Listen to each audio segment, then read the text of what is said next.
Cher public, nous vous invitons à prendre place confortablement et à fermer la sonnerie de votre téléphone cellulaire. En cas d'incident, veuillez repérer les sorties de secours les plus près de vous. Bon divertissement. 1, 2, 1, 2. OK, c'est bon, on peut y aller. Sophie Durocher. Elle met en scène les arts, la culture et la société. Une représentation pas comme les autres. Sophie Durocher.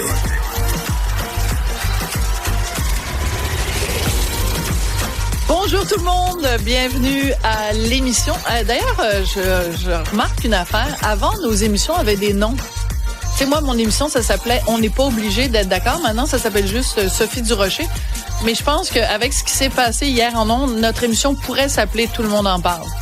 Oui, mais le titre est déjà pris, Cybèle, Olivier, qu'est-ce que tu veux que je fasse? Bonjour, c'est quoi? T'as dit à la prochaine chicane. Puis je pense que ça pourrait faire un bon titre pour ton émission. Ah oui, alors on va rappeler, je vais parler au patron. Mathieu, Dominique, André, Sylvain, je vais leur dire, écoutez, à partir de maintenant, mon émission s'appelle plus Sophie Durocher, ça s'appelle À la prochaine chicane. Si vous n'êtes pas encore au courant, vous irez voir ça. Je n'en dis pas plus. Quelqu'un qui connaît ça, les chicanes, et qui porte le titre de l'émission que j'aurais aimé utiliser, mais qui est déjà pris, c'est évidemment, tout le monde en parle. Guy Lepage, qui est mon premier invité. Bonjour, Guy. Non, je suis curieux, moi. Qu'est-ce qui s'est passé hier? Hier, je recevais un invité qui s'en est pris à un autre invité qui, précédemment, à mon émission la semaine d'avant, s'en était pris à lui. Fait que la chicane est pognée entre un certain Luc, un certain Louis, puis en tout cas, tout ça va finir d'une sorte de façon. Mais tout ça pour dire que je pense qu'en ce moment, on peut vraiment dire à Cube, c'est là que ça se passe, puis tout le monde doit écouter ça, puis tout le monde en parle. Mais t'iras vérifier ça dans les nouvelles, mon beau Guilla. Comment vas-tu, Guilla? Oui. Comment vas-tu? Ça va bien. Oui. Ça va bien, toi? Moi, ça va super bien. Écoute, je voulais te recevoir aujourd'hui parce que la semaine prochaine, j'imagine, tu vas être en relâche parce que dimanche prochain, tu présentes un concept d'émission, je trouve, drôlement intéressant. Le dimanche, une émission qui a été préenregistrée en janvier où tu reviens avec des acteurs de 2005 sur ce qui s'est passé, ce qui a changé en 20 ans. Comment tu as eu, ou toi ou ton équipe, comment vous avez eu cette idée-là de revenir à 2005? En fait, c'est Guillaume L'Espérance qui a eu l'idée parce que l'an passé, quand on a fait notre spécial 20 ans, on a invité des gens qui étaient venus en 2012, en 2006, en 2008. On faisait un petit peu le tour. C'est un genre de buffet, un espèce de petit appetizer de tout ce qu'on avait fait en 20 ans pour se rendre compte qu'il y a 20 ans, en fait, depuis 20 ans, tout le monde en parle et tout le temps, soit au cœur de l'actualité, au témoin de l'actualité, au commentateur de l'actualité, au changement dans l'actualité. Et on s'est rendu compte que 20 ans après, tout ce qui s'était passé en 2005 avait une résonance ou une répercussion 20 ans plus tard. Alors là, on a pris une chance. On était à l'automne. On a dit, on va appeler toutes ces personnes-là. Jean Charest était premier ministre. On l'a invité. Il a dit, oui, je vais y aller. Paul Arcand venait de sortir son film sur les voleurs d'enfance. Puis évidemment, il s'est passé plein de choses depuis ce temps-là avec la DPJ. Il a dit, bien sûr que je vais y aller. On s'est dit, c'est qui les vedettes à l'époque ou qui sont devenues des vedettes? Marc-André Grondin avec Crazy. Antoine Bertrand avec Junior Bougon. Alors, on s'est fait une liste comme ça. On avait reçu Lars Aguidel et Stephen Guilbeault dans le temps où ils étaient les cofondateurs d'Équiterre. Maintenant, aujourd'hui, il y en a un qui est ministre de l'Environnement et l'autre passe ses semaines à le critiquer. On les a invités, ils ont dit oui. Alors, honnêtement, Sophie, je pense que c'est même plus intéressant que l'émission qu'on a fait sur les 20 ans qui était très le fun à regarder, là, que je réunis pas du tout. Mais je pense que c'est encore plus organique, cette formule-là. Ouais, surtout que l'émission pour les 20 ans, il y avait un invité vraiment intéressant. Je pense qu'il s'appelle Richard Martineau. Cybèle qui lève les yeux au ciel. J'ai-tu le droit de parler de mon mari puis de le trouver bon, puis de le trouver intelligent? Oui, c'est sans ton que tu lèves les yeux au ciel. Bon, OK. C'est correct. Parce qu'il y a ma collègue. On l'a invité, puis tu devais être fier parce qu'on l'a invité. J'étais fière parce que c'est un bon invité indépendamment de tout ça. Je reviens un petit peu en arrière sur ce que que tu as dit, Guilla, c'est que justement, vous invitez Paul Arcand. Il avait fait à l'époque son film, donc Les voleurs d'enfance. Et ce qui est un peu désespérant, c'est qu'évidemment, depuis, il y a eu la commission Laurent, mais depuis que Paul Arcand avait fait ce documentaire-là sur la DPJ, on a l'impression que les choses ont pas tellement changé. Je regarde, par exemple, Maître Valérie Assouline, qui se spécialise justement dans les causes de la DPJ. Chaque jour, pour ne pas dire chaque heure, elle arrive encore avec des histoires d'horreur de la DPJ. Donc, toi, quand tu regardes dans le rétroviseur de ces 20 dernières années-là, es-tu découragé des fois de te dire, coudoncs, ça fait 20 ans qu'on tire la sonnette d'alarme sur certains dossiers sociaux, puis on a l'impression qu'on recule par en avant? Ben, je sais pas si on recule, mais ça avance trop lentement. Ouais. Ça, c'est clair que ça avance trop lentement. Il y a eu quand même des changements, Sophie, à la DPJ, là, depuis 20 ans, là, puis il y a eu la commission Laurent.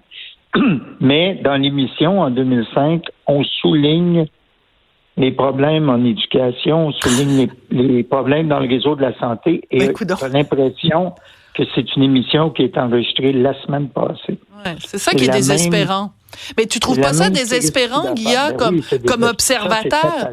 Parce que la santé, tabarnouche, au prix qu'on paye, comment ça se fait 20 ans plus tard que les temps d'attente dans les urgences, c'est pire que jamais? Je pense qu'il y a eu une amélioration de 12 minutes, soyons honnêtes. Mais, ouais, c'est vrai que c'est le 12 minutes qui fait la différence. Mais comme observateur, c'est vrai que... Sophie, oui, regarde. Mais c'est qu'on les oublie en plus. Quand on a revu ce qu'on avait fait en 2005, on se disait, voyons, on aurait posé les mêmes questions au ministre de l'Éducation, on aurait posé les mêmes questions au ministre de la Santé. Oui, c'est désolant. Puis on parlait déjà de partenariat public-privé à l'époque. On parlait de où sera installé le nouveau CHUM. Ça faisait déjà 10 ans qu'il y avait des discussions où est-ce qu'il sera installé. Ça n'avance vraiment pas vite au Québec. C'est vraiment désolant. Écoute, je vois que donc dans cette émission-là qui va être diffusée le 9 mars, c'est Antoine Bertrand qui va être ton fou du roi. Je suis très surprise que t'aies pas invité un certain, comment il s'appelle donc? Danny Turcotte. D'ailleurs, je regarde, on a sorti les Zapettes d'or, les moments qui sont en nomination pour les Zapettes d'or cette année. Et dans la catégorie moments croustillants, il y a l'entrevue tendue de Danny Turcotte à propos de son livre « Tout le monde en parle ». Est-ce que tu penses que c'est ce moment-là qui va obtenir la Zapette d'or cette année? Je sais pas qui a croustillé en regardant ça, honnêtement. Moi, j'ai pas vraiment croustillé en faisant cette entrevue-là. Non. Écoute, je sais même pas c'est qui les autres en nomination. Là. Disons que la Zapette d'or... le gars qui a roté pendant, tu sais, la cérémonie d'investiture de Donald Trump. Ah, c'est lui qui gagne. C'est l'interprète, le gars qui faisait la traduction en français, il a roté en plein milieu. Fait que t'imagines, tu pourras dire ça à un moment donné, Guilla, quand tu regarderas tous tes Gémeaux sur ton mur, là, tu pourras dire à un moment donné, j'étais en compétition avec un gars qui a roté en ondes. Non, mais plus sérieusement, ça a été quand même un moment très particulier. Moi, j'ai écrit dans le journal pour prendre ta défense parce que je trouvais que tu t'étais comporté de façon tout à fait exemplaire et que tu n'avais rien à te reprocher. Est-ce que les gens t'en parlent encore de cette entrevue-là avec Danny Turcotte ou de ton conflit avec lui? Est-ce que ça reste encore présent dans la tête des gens? En ce qui concerne l'entrevue, c'est au bout de 2 semaines environ, c'était terminé. Ah oui? Parfois, il y a des gens... Oui. Le nœud pousse sur le vieux dans l'actualité, tu sais. Puis en plus, comme animateur de Tout le monde en parle, c'était un damn if you do, damn if you don't. C'est-à-dire, si quelqu'un d'autre avait sorti ce livre-là, ou Danny, mais qui travaille sur une autre émission, on l'aurait invité pour qu'il en parle. Comme ça concernait Tout le monde en parle, si on l'invite pas, les gens vont dire qu'ils veulent pas en parler ou ils veulent cacher des choses. Alors, fallait le faire. C'était la moins pire décision des deux, je dirais. Ouais. Est-ce que depuis, je vais pas passer 4 heures là-dessus, mais juste d'un point de vue humain, est-ce que tu as eu l'occasion de boucler la boucle avec Danny et de régler votre accrochage, ou ça reste une blessure d'amitié, une blessure professionnelle? Au moment où on se parle, c'est une blessure de métier professionnel. Non, j'ai pas eu le temps de lui parler. Je suis beaucoup plus occupé que lui. J'imagine que c'est lui qui aurait du temps peut-être pour initier ça, puisque c'est lui qui a parti ça au départ. Mm-hmm. Mais je suis pas rancunier. Moi, je pense pas à ça tous les jours. En fait, je te dirais, je suis pas dans une position, s'il appelle pas, je l'appellerai pas, etc. C'est juste que j'ai plein de choses à faire, puis j'ai plein de choses intéressantes à faire, puis plein de gens intéressants qui m'entourent. Alors, c'est quelque chose que j'ai mis derrière moi, là, puis que comme dans un to-do list, un jour, il faudrait que je fasse ça, là. OK, parfait. Très bien répondu. Écoute, moi, c'est sûr que je vais regarder cette émission-là dimanche prochain, d'autant plus que je trouve ça important. Moi, je le dis régulièrement, je trouve qu'il n'y a pas assez de place à la culture et j'inclus là-dedans, quand je parle de diffuseurs publics, j'inclus Télé-Québec et Radio-Canada, mais je l'ai dit à plusieurs reprises en ondes, je trouve que depuis un certain temps, Tout le monde en parle, vous faites de plus en plus de la place à la littérature, que ce soit Marie-Cécile Labrèche ou autre. Et justement, dans votre émission du 9, vous allez faire la part belle à la culture. Est-ce que tu penses pas quand même que hors Tout le monde en parle, il y aurait quand même de la place pour, par exemple, une vraie émission littéraire, une vraie émission où on parlerait de danse, où on parlerait d'architecture, où on parlerait d'autres formes de culture. Est-ce que tu penses pas, autrement dit, que ça fait quand même partie du mandat de Radio-Canada? Ben, ça fait partie du mandat, effectivement, mais il me semble qu'il y en a des émissions sur la culture, que ce soit à Radio-Canada, sur la première chaîne, à Art TV. C'est peut-être pas tout le temps les mêmes qui sont renouvelés, mais j'ai l'impression qu'il y en a des nouvelles régulièrement. Là. Je suis pas le directeur de la programmation. Non, j'ai l'impression qu'il y en a des émissions comme ça. As-tu des exemples à donner? Ben, il y a évidemment la nouvelle émission de Mariana Mazza. Elle était venue d'ailleurs à Tout le monde en parle pour se justifier parce que les gens critiquaient son émission avant même qu'elle soit allée en ondes. Ben là, on l'a vu, l'émission de Mariana Mazza. Et ben, c'est pas une émission qui prend vraiment les livres beaucoup au sérieux. Donc, pour des gens qui sont des amateurs de littérature, c'est sûr que c'est décevant que notre diffuseur public aborde pas le monde littéraire avec plus de sérieux. Je fais une parenthèse, Tout le monde en parle, je pense qu'on le fait avec sérieux. Mais je pense que les Québécois, les Canadiens en général, ont un appétit pour plus que ça. Je pense qu'on nous en donne, mais on nous en donne pas assez. Ben, étant donné que je suis animateur de Tout le monde en parle puis que j'ai accès à pas mal tout ce qui se fait en culture, je suis mal placé pour te répondre. En fait, je suis gâté pourri là, de ce côté-là. Je sais pas mal. En fait, on gère l'abondance puis mon plus grand drame, c'est que je peux pas tout engouffrer. Tu sais, je peux pas m'empiffrer de tout. À chaque semaine, mes lectures, mes séries, mes expositions sont dirigées un peu comme à l'université. C'est des travaux obligatoires. Ouais. Mais j'aime beaucoup mes cours. Alors, je suis en général très content. Puis je vais te dire, ce qui m'a plu le plus en 20 ans, c'est tous ces livres, toutes ces pièces de théâtre que je n'aurais pas vues ou lues parce que j'aurais été voir ou lire autre chose. Et ça m'a ouvert l'esprit et la culture de pouvoir avoir accès à ces essais, ces pièces de théâtre, ces spectacles de danse que je serais probablement pas allé voir naturellement si j'aurais pas été l'animateur. Puis j'ai découvert plein de choses. En fait, je suis très, très chanceux d'animer ça. Chaque année, je le réalise davantage. Tu sais que la ministre Saint-Onge a rendu son rapport après des consultations sur l'avenir de Radio-Canada et un rappel du mandat, de resserrer le mandat de Radio-Canada. Elle propose 3 choses. Doubler le budget de Radio-Canada.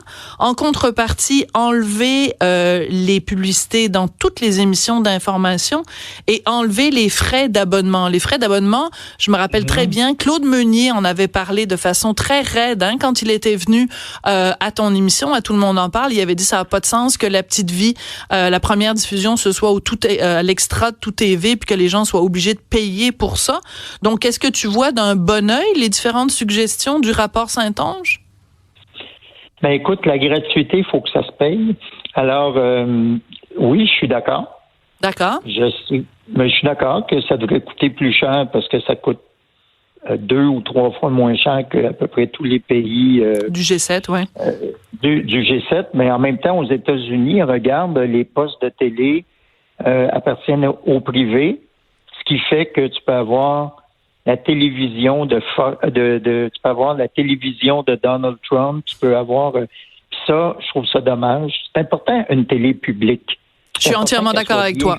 Oui. Puis c'est important qu'elle soit bien financée parce que si elle ne l'est pas, ben il faut qu'elle aille chercher de l'argent dans le marché de la pub, il faut qu'elle aille chercher de l'argent dans le marché des abonnements. Moi, c'est sûr qu'idéalement, je trouve que tout ça devrait être gratuit, mais comme je te disais, la gratuité se paye. C'est pas beaucoup, 30 $ de plus sur l'ensemble des taxes. Ça veut pas dire que ça me coûterait et que ça te coûterait 30 $ de plus. Ça serait pris peut-être probablement ailleurs. Mm-hmm. Mais chose certaine, c'est que la ministre Saint-Onge, que j'aime beaucoup par ailleurs, comme elle va partir, puis comme il va y avoir des élections, ben j'espère que son successeur ou sa successeur va ramasser ce dossier-là puis voir quel millage il ou elle peut faire avec. Mais là, présentement, c'est un projet qui ne verra peut-être jamais le jour pas à cause d'elle, parce que même si elle démissionne, elle peut être remplacée, mais à cause des élections, puis qui pourrait être le prochain gouvernement. C'est ça, on verra si c'est M. Carney ou si c'est M. Poilievre. Écoute, avant de te laisser aller, puis j'apprécie beaucoup que tu prennes le temps de me parler aujourd'hui, je sais que tout le dossier des personnalités publiques qui sont menacées de mort ou harcelées sur les médias sociaux, c'est quelque chose qui te touche énormément. Toi, à 2 reprises, je pense que c'est en 2011, 2021, tu avais porté plainte à la police parce que tu avais été menacé de mort, toi et d'autres personnes. Comme tu le sais, récemment, moi, il y a un gars qui m'avait menacé de mort. Je donnerai pas son nom, mais il a été trouvé coupable et il a eu sa sentence, puis il a pas de casier judiciaire. Il y a beaucoup de gens que ça a choqué. Est-ce que toi... Moi aussi. Moi, ça m'a choqué. Toi, ça t'a choqué? Totalement. Je trouve que ce gars-là aurait dû purger une peine. Il aurait dû être condamné. Il aurait dû avoir un dossier ou des travaux communautaires, whatever. Là, il en a eu des travaux. Mais il a eu des travaux communautaires, mais pas de casier judiciaire. Une absolution. Ouais. Le problème avec des menaces de mort, même quand c'est fait de la façon qu'il l'a fait puis, mettons qu'on le croit, là. Mettons que ce qu'il a dit, il n'aurait pas dû faire ça, il était fâché. Mettons que c'est vrai, Sophie. Il y a des gens qui l'ont lu et qui ont dit, c'est vrai, il a raison. Moi, c'est ça qui est arrivé. En fait, c'est arrivé plus que 2 fois. Oui. J'en parle pas tout le temps, mais disons que moi, j'interviens de façon assez agressive. En général, les personnes regrettent beaucoup après d'avoir fait ça. Soit ils perdent leur emploi, soit ils se font condamner, etc. Une menace de mort, c'est une menace de mort. Puis le côté de dire aujourd'hui, en 2025, après 20 ans d'Internet et de réseaux sociaux, je savais pas qu'il y aurait ça, je pensais pas que c'était grave, on peut plus s'exprimer en société. Déjà dire ça, il faut que tu sois un hostie de cave. C'est clair que ça se rend. En fait, si je suis dans un bar puis je dis elle m'énerve, Sophie Durocher, il y a 3 personnes peut-être qui m'ont entendu, des gens qui buvaient à côté de moi. Si je l'écris sur un réseau social, c'est des centaines de personnes, des milliers, dépendant du millage que fera ce message-là. Moi, j'ai pas de pitié pour lui. Je trouve qu'il y a eu une sentence bonbon. Moi, j'aurais collé sans autre. Merci de ta solidarité. Je l'apprécie beaucoup, Guilla, parce qu'il n'y a pas beaucoup de gens qui ont pris position publiquement pour me défendre. Pas me défendre moi, personnellement, on s'en fout de moi puis de mon petit nombril, mais de défendre le principe que des menaces de mort et un harcèlement criminel, c'est grave. Donc, voilà. Écoute, merci, bonne chance. On va écouter ça le 9 mars. Puis, écoute, ce dimanche, c'est très particulier. J'avais pas du tout vu ça passer. Tu reçois Manon et Raymond Bissonnette, les parents d'Alexandre Bissonnette. Ils ont écrit un livre « Quand il n'y a pas de mots », c'est ça? Oui. C'est eux qui racontent tout ce qui s'est passé depuis le malheureux événement, puis tout ce qui a précédé ça. C'est très touchant, je dois t'avouer, parce que d'une certaine façon, c'est des victimes collatérales aussi, là. Absolument. Ce qui est bien, c'est qu'ils excusent pas du tout les gestes de leur fils, là, puis qu'ils remettent aucunement en question sa condamnation. Mais ils ont eu beaucoup de temps pour réfléchir sur ce qui s'est passé. Puis c'est ça. On les reçoit, ils ont accepté de donner une entrevue. Ça va être à tout le monde en parle. Alors là, je suis en train de terminer le livre, là. Ouais, je te le sens même dans ta voix, juste le fait que d'en parler, à quel point ça vient de chercher. Donc on écoutera ça dimanche. Et puis tu vas être en compétition quand même avec les Oscars, puis Star Academy, puis une coupe d'affaires. Et le 9, on va écouter ça. Ça me bouleverse. Oui, je le sais. Beaucoup. Hey, merci beaucoup, Guilla, d'avoir pris le temps. Guilla Lepage, animateur, auteur, comédien, humoriste, etc. Alouette. Merci beaucoup. Salut. Bye. Bye.